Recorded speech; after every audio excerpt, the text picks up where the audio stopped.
आइए अब हम लोग ट्रायंगल ऑफ वेक्टर एडिशन को समझते हैं। सबसे पहले हम समझेंगे एडिशन को। तो क्योंकि स्केलर के पास कोई भी डायरेक्शन नहीं होता है, इसीलिए हम उसे ऑर्डिनरी रूल ऑफ अलजेब्रा के तहत जोड़ देते हैं। जैसे हमारा मास है 3 kg और 4 kg, वो किस डायरेक्शन में रखा गया है उससे हमें कोई मतलब नहीं है। 3 kg और 4 kg का जो रिजल्टेंट मास होगा वो हमेशा 7 kg होगा। अब हम लोग जानते हैं डिस्टेंस क्योंकि एक स्केलर क्वांटिटी होता है, तो डिस्टेंस को भी हम लोग ऑर्डिनरी रूल ऑफ अलजेब्रा के तहत जोड़ेंगे। जैसे 3 मीटर और 7 मीटर किस डायरेक्शन में डिस्टेंस कवर किया गया उससे कोई लेना देना नहीं है। ये दोनों डिस्टेंस मिलकर हमेशा कितना हो जाएंगे, 3 metre plus 7 metre is equal to 10 metre के बराबर हो जाएंगे। समझ में आ? तो स्केलर को हम लोग ऑर्डिनरी रूल ऑफ अलजेब्रा के तहत जोड़ देते हैं। तो फिर हमारे दिमाग में आया कि क्या हम लोग वेक्टर को ऑर्डिनरी रूल ऑफ अलजेब्रा के तहत जोड़ेंगे, क्योंकि वेक्टर के पास होते हैं डायरेक्शन।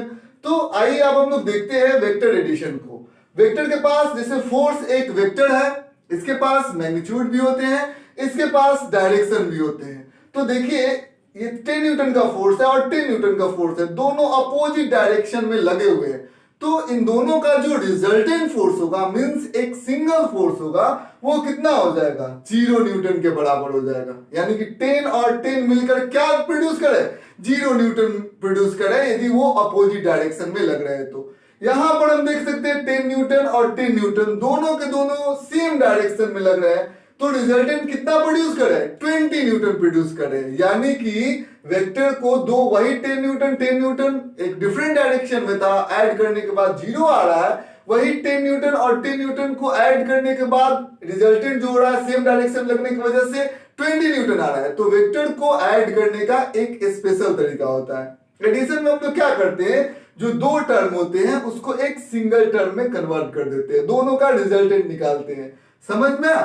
जैसे 3 kg 4 kg दो मासेस है, उसका एडिशन किया तो एक कन्वर्ट हो गया, 7 kg कन्वर्ट हो गया। अब देखिए वेक्टर का एडिशन सबसे पहले हम लोग पढ़ेंगे ट्रायंगल ऑफ वेक्टर एडिशन। नाम से ही क्लियर है, इसमें आपको एक ट्रायंगल मिलेगा।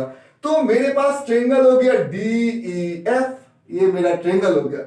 मैंने वेक्टर ए बनाया, वेक्टर ए का मैग्नीट्यूड कितना होगा, वेक्टर ए का मैग्नीट्यूड DE के बराबर हो जाएगा, टेल से लेकर हेड तक का डिस्टेंस। वेक्टर बी का मैग्नीट्यूड कहां से कहां तक होगा, टेल से लेकर हेड तक का डिस्टेंस। समझ में, ये वेक्टर बी का मैग्नीट्यूड हो गया मतलब EF। और वेक्टर सी का मैग्नीट्यूड कहां से कहां तक हो गया, this is vector C and its magnitude कहां से कहां तक हो गया, D से लेकर F तक हो गया। समझ में? अब देखिए अब इन एक ट्रायंगल बन गया, ठीक है, और 3 वेक्टर A B C हम लोगों ने बना दिया। अब यहां पर देखिए वेक्टर A का हेड और वेक्टर बी का टेल आपस में ज्वाइंट है, head and tail are joint. तो हम लोग कहेंगे ये दोनों मूर्ख हैं। क्यों मूर्ख है, क्योंकि उन दोनों का हेड और टेल क्या है, ज्वाइंट है। समझ में आ?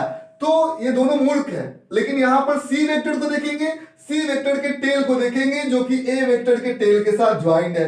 सी वेक्टर का हेड देखेंगे जो कि बी वेक्टर के हेड के साथ ज्वाइंट है। तो मुझे समझदार लग रहा है सी वेक्टर। तो C vector is equal to resultant of vector A and vector B. तो C vector is the resultant of vector A and vector B. समझ में आ? तो ये चीजें आपको ध्यान से समझना होगा। इसी को हम लोग क्या बोलते हैं, ट्रायंगल ऑफ वेक्टर एडिशन। अब आइए अब हम लोग एक क्वेश्चन करते हैं, what is the relation between vector A vector B vector C. इस फिगर के अनुसार हमको रिलेशन निकालना है। तो सबसे पहले हम वेक्टर ए और वेक्टर बी को देखेंगे। ये मूर्ख लग रहे हैं। क्यों मूर्ख लग रहे हैं, क्योंकि वेक्टर ए भी मूर्ख है, वेक्टर बी भी मूर्ख है। क्योंकि वेक्टर ए का हेड और वेक्टर बी का टेल आपस में ज्वाइंट है, ठीक है, तो ये दोनों रिजल्टेंट नहीं हो सकता। अब ये सी वेक्टर को देखेंगे, ए वेक्टर को देखेंगे, ये दोनों के दोनों भी क्या है, मूर्ख हैं, क्योंकि वेक्टर सी का हेड और वेक्टर ए का टेल आपस में ज्वाइंट है। तो सी भी मूर्ख हो गया, तीनों के तीनों मूर्ख हो गए। तो हमें क्या करना पड़ेगा, हमें तो रिलेशन निकालना है। तो सबसे पहले हमें किसी को समझदार बनाना पड़ेगा। कोई समझदार है नहीं, लेकिन हमें किसी को समझदार बनाना पड़ेगा। तो मेरा मन किया चलो सी पढ़ गया, मैं कर देता हूं, सी को समझदार बना देता हूं, ठीक है, यानी कि सी को समझदार बना देता हूं, यानी कि इसको -1 से मल्टीप्लाई कर देता हूं। तो -c वेक्टर आएगा, -c वेक्टर आएगा तो जस्ट ये रिवर्स हो जाएगा, ठीक है, मतलब इसका हेड ऊपर हो जाएगा और टेल नीचे हो जाएगा। ऐसे हेड ऊपर हो गया, टेल नीचे हो गया।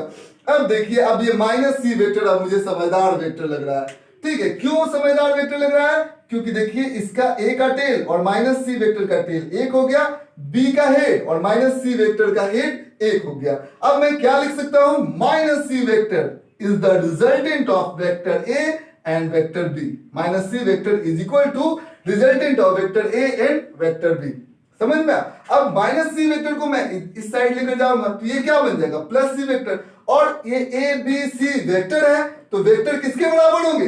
इधर वेक्टर के बराबर होंगे। तो कभी भी यहां पर जीरो मत लिखिएगा, यहां पर आप लिखिएगा जीरो वेक्टर। तो यहां पर रिलेशन आ गया, vector A plus vector B plus vector C is equal to zero vector. जब भी ऐसा कंडीशन आया तो तीनों का रिजल्टेंट जो होगा वो जीरो वेक्टर के बराबर होगा।